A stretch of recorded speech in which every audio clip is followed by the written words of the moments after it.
Hey everyone, my name is Nathan Clarkson, and I'm really excited to be here with you today.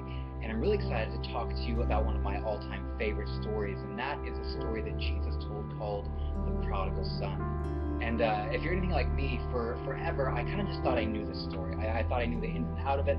I thought I'd heard every sermon about it, everyone talk about it, and I was like, got it. I've seen the cartoon, so I was good. But recently, a couple of years ago, I went back and really read this story and studied it, and I started to find things I'd never seen before. I started to find things that really pertain to myself and my walk with God. So I really just want to share a couple of those things with you today. But first, I kind of just want to go back over the story real quick, just so we can all have the story in our minds for any of us that don't know it. So the Prodigal Son story is about a son, and it's a son who goes to his father and demands his inheritance early. The son has an idea in his mind that he wants to live life on his own way, out from under the rules and regulations of his father and the guidelines. And so he goes to his father and says, I want my money.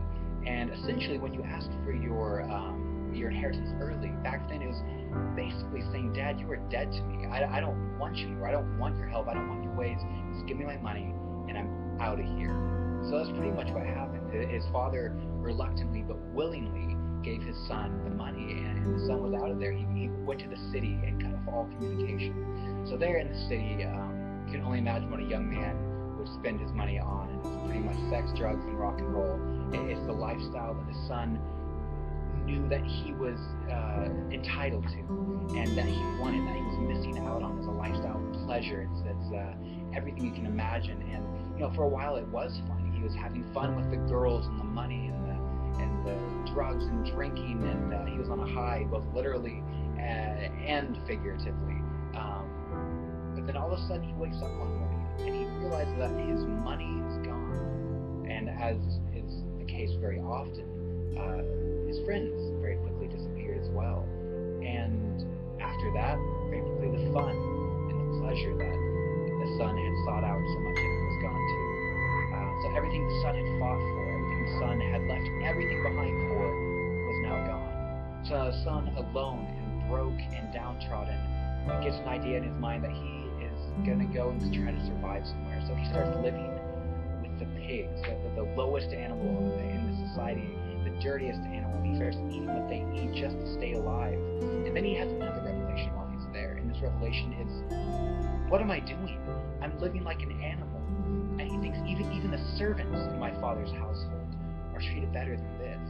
And so he gets another idea in his mind, and this idea that maybe he can go back to his father and beg that he can just be a servant, not even reinstate as a son or an heir, but he can go back to his father and say, Dad, I just want to be a servant in your household, and maybe he can work his way back into his father's favor.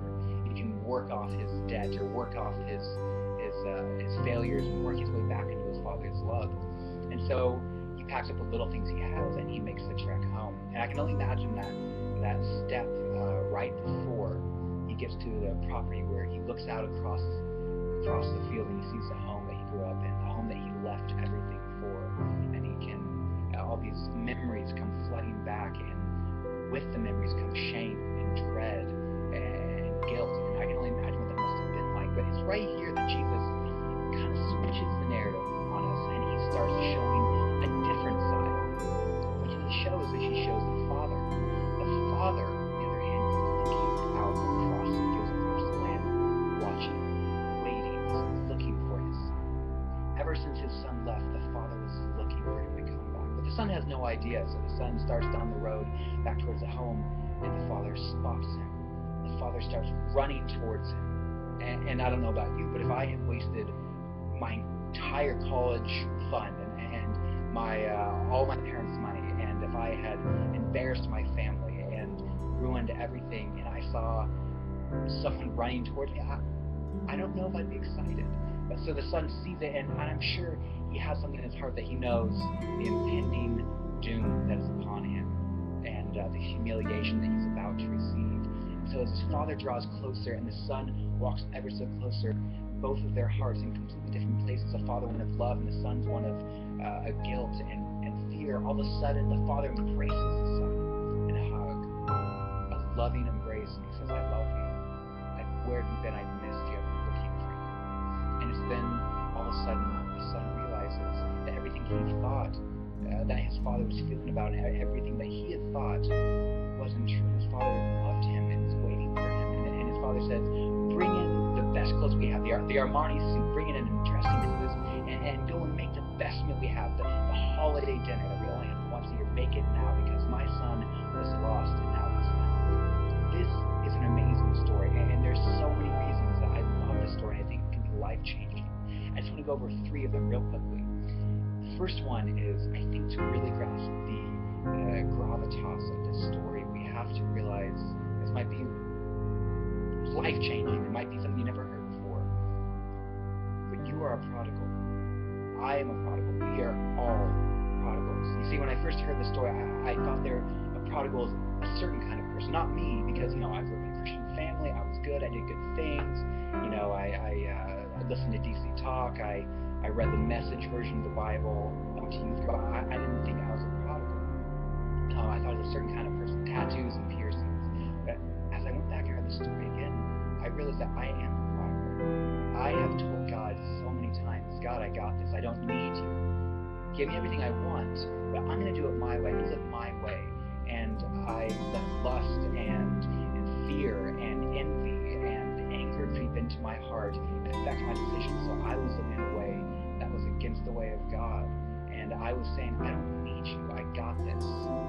So I don't know about you, but if you can think of the areas in life that you walked away from God and said, no, I don't need this.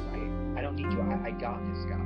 We've all done it. And I think that's one of the most important things we can do when we read the story, to realize that we're all prodigals, because until we realize we're prodigals, we can't experience the feeling of coming home back into God's love. The second thing that's so amazing about this story that I love is the fact that the son sits in the depths of his despair, in his darkest hour, in the dark, long night, and he thinks that he can fix this.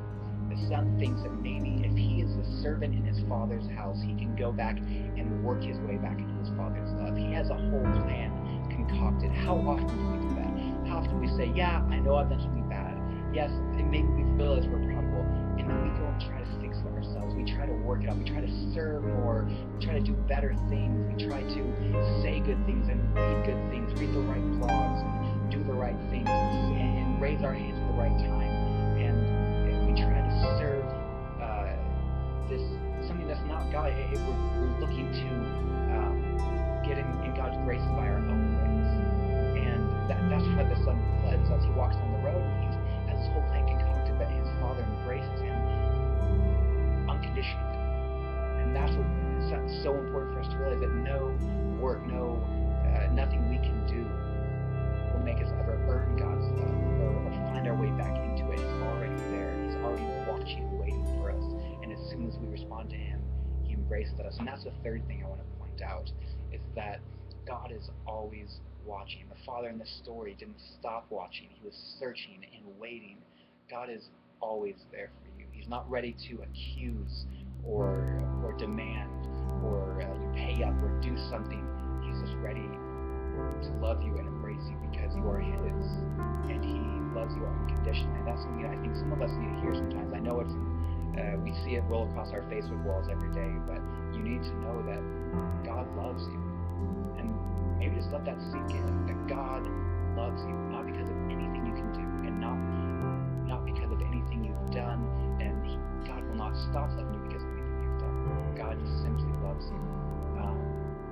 So I'm glad that I got to share a few things that I realized about that story with you today, and I hope one or two of them hit home. But I'd also like to tell you a little bit, because I love the Prodigal Son story so much.